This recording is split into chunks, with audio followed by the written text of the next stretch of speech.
नमस्कार साथियों, आपका फिर से स्वागत है।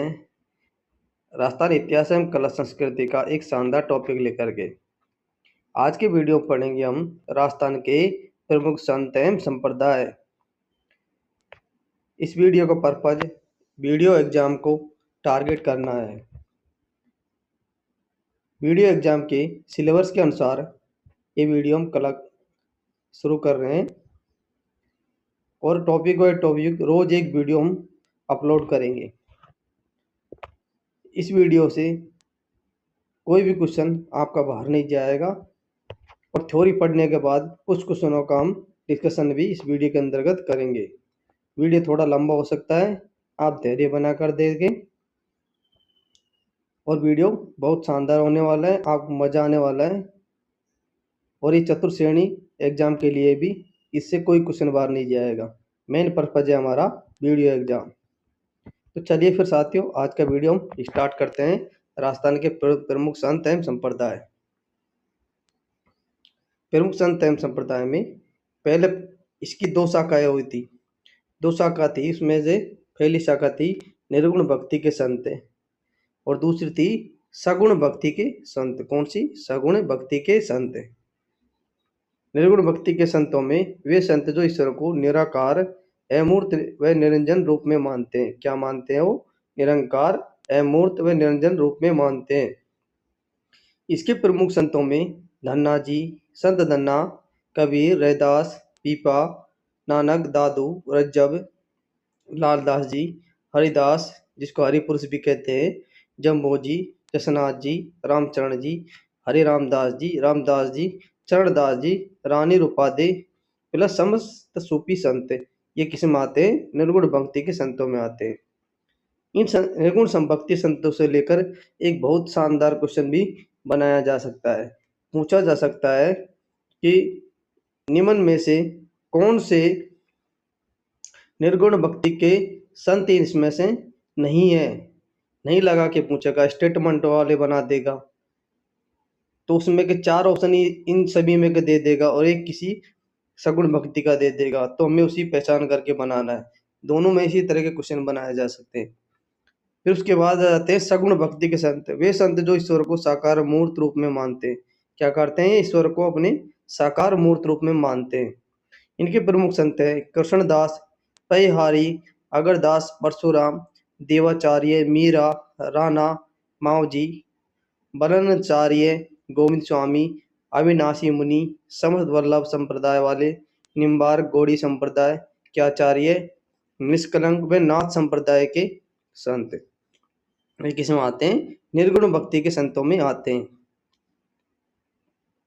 तो सबसे पहले पढ़ेंगे हम निर्गुण भक्ति के संतों के बारे में। निर्गुण भक्ति के संतों में सबसे पहले आ जाते हैं, कौन आ जाते हैं?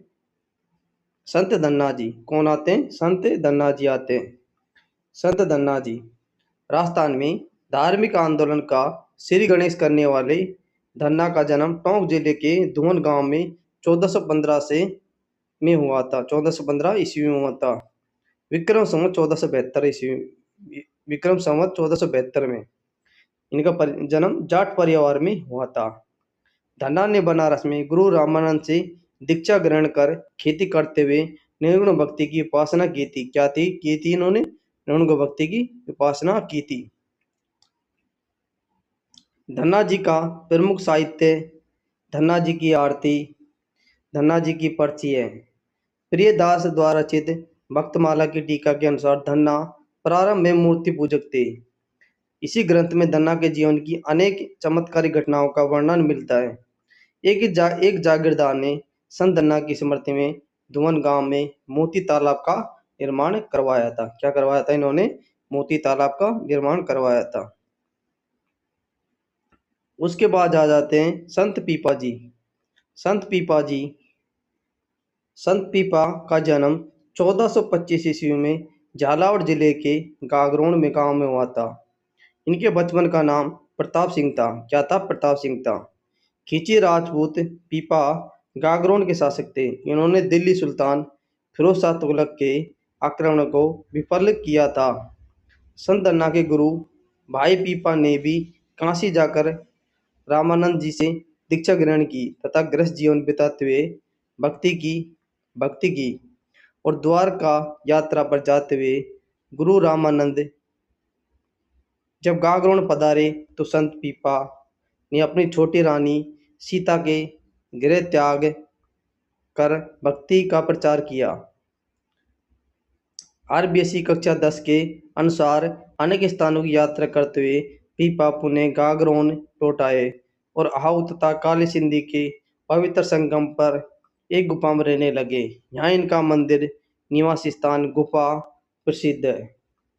टोडा टोडा एक रियासत थी जो टोंक जिले में स्थित है के शासक सूरसेन भी संत पीपा के अनुयायी बन गए थे। क्या बन गए थे ये? संत पीपा के ये अनुयायी बन गए थे।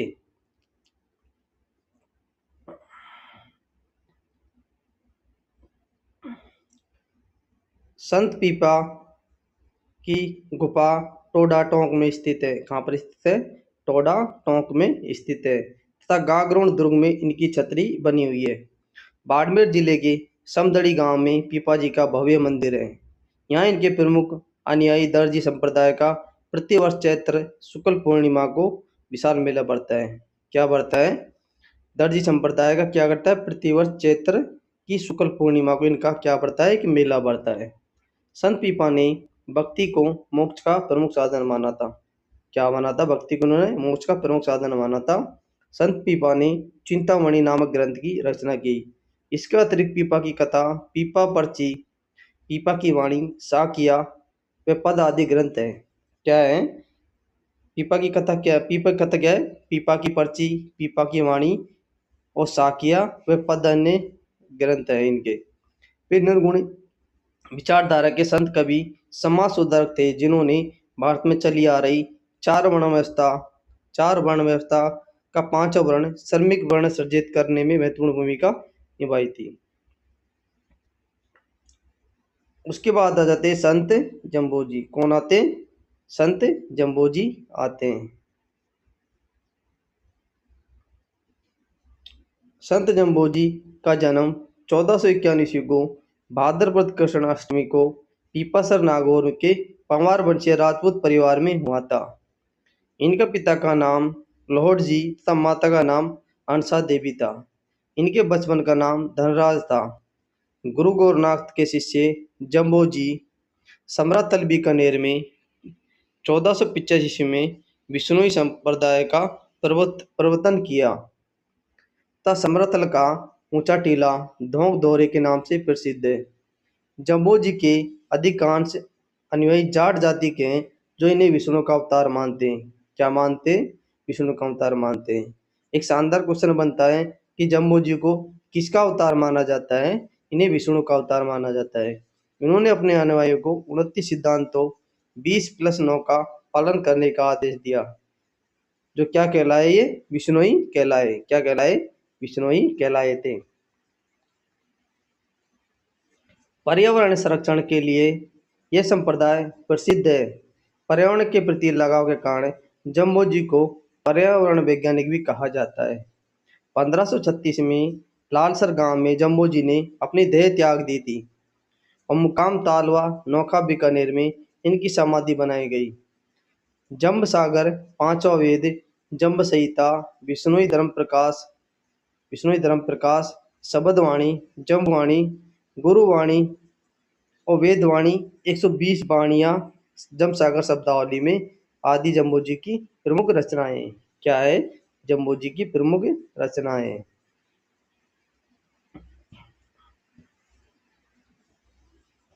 जमसागर में जम्बोजी के 29 उपदेश 120 शब्द संग्रहित हैं। अतः जमसागर इस संप्रदाय का प्रमुख ग्रंथ है। हावली पावली लोहा पागल, दत्तनाथ, मालदेव, सुरजनदास, बिलाजी आदि जम्बोजी के प्रमुख शिष्य थे। श्री सुरजनदास ने जम्बोजी जीवन चरित्र लिखा। क्या किया इन्होंने? जम्बोजी जीवन चरित्र लिखा। विष्णुई संप्रदाय इस संप्रदाय की प्रमुख पीठ मुकाम तालो बीकानेर में स्थित है।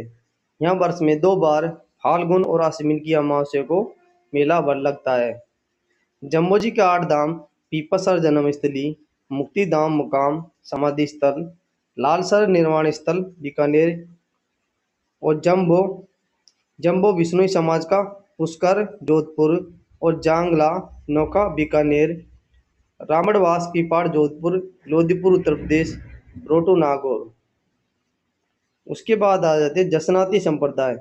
जसनाती संप्रदाय जसनाती संप्रदाय के प्रवर्तक जसनाथ जी का जन्म 1482 ईस्वी को कतरियासर बीकानेर में हुआ था। इनके पिता का नाम हमीर जी जानी जाट व पोष्य माता का नाम रूपादे था। इन्होंने गुरु गोरखनाथ से दीक्षा लेकर गोर गोरखमालिया बीकानेर में 12 वर्ष तक कठोर तपस्या की। जसनाथ जी ने 1504 ईस्वी में जसनाथ संप्रदाय की स्थापना की। जसनाथ जी के प्रारंभिक अनुयायी में हारो जी जियो जी है। जसनाथ जी ने बीकानेर के शासक राव गढ़सी का अभिमान चूर कर उसे ज्ञान प्राप्ति का उपदेश दिया। इन्होंने राव लूणकरण को राज्य प्राप्ति का आशीर्वाद भी दिया था। जसनाथ जी ने लोह पांगल नामक तांत्रिक का घमंड चकनाचूर किया था।